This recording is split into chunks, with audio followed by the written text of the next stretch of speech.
My grandmother fled China when she was 15 years old. It took her 65 years to go home.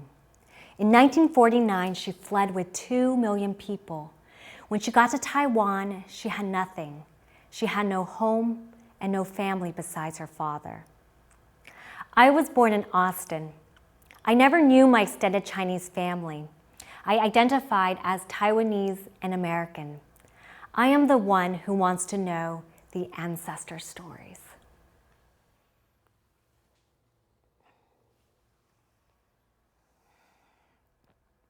In my late 20s, I asked my father if we could go back to China. I wanted to know where I came from. Who do I belong to? What does it mean to be Chinese? I wanted to know my own story. My father thought it would be a great idea to bring Grandma home. We all arrived in China. My grandmother kept saying, 太高兴, 太高兴, too happy, too happy. On the day of visiting her village, my grandmother pulled her white hair back with a red headband. She put on a pink vest with traditional Chinese buttonholes, and she slipped on black Mary Janes. We all squeezed into a small car. I could feel her excitement. When we got to her village, my grandmother spoke to every person using the village dialect, a language lost to the younger generations. She would tell them, 我以前住在这里，我在找我的老家. I used to live here. I'm looking for my childhood home. 您知不知道龙眼树在哪里? Do you know where I can find the dragon-eye fruit tree? 小学呢? How about the elementary school? As one person gave one clue which led to another, we soon found ourselves in the parking lot of a school. It was 2 stories high, painted in light blue with a mint green trim. This was my grandmother's elementary school. It had stood here for over a century. We were getting closer, but the people, homes, and vegetation still didn't look familiar to her.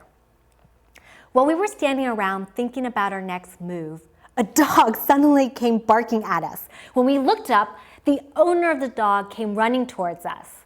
My grandmother told her, 我以前住在这里，我在找我的老家. I used to live here. I'm looking for my childhood home. And then my grandmother started to list all of the people she remembered.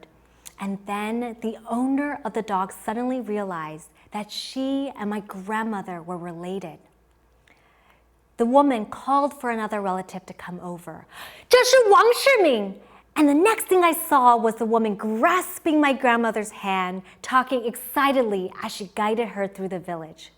We passed geese with pink noses, children playing, and a woman drawing up water from a well. We finally got to her home. Sitting out front was a tiny woman with gray hair, wearing a purple spotted jacket, legs crossed, and a cane leaning against her body. My grandmother recognized this woman to be her aunt. My grandmother sat next to her and held her hand, and she said, 我是阿明. And the older woman's eyes widened with surprise. She said, 一眨眼,我102岁. In a blink of an eye, I'm 102. And my grandmother said, 一眨眼,我80岁. In a blink of an eye, I am 80. As I watched the scene unfold, I felt a deep sense of belonging, of returning to somewhere I had never been.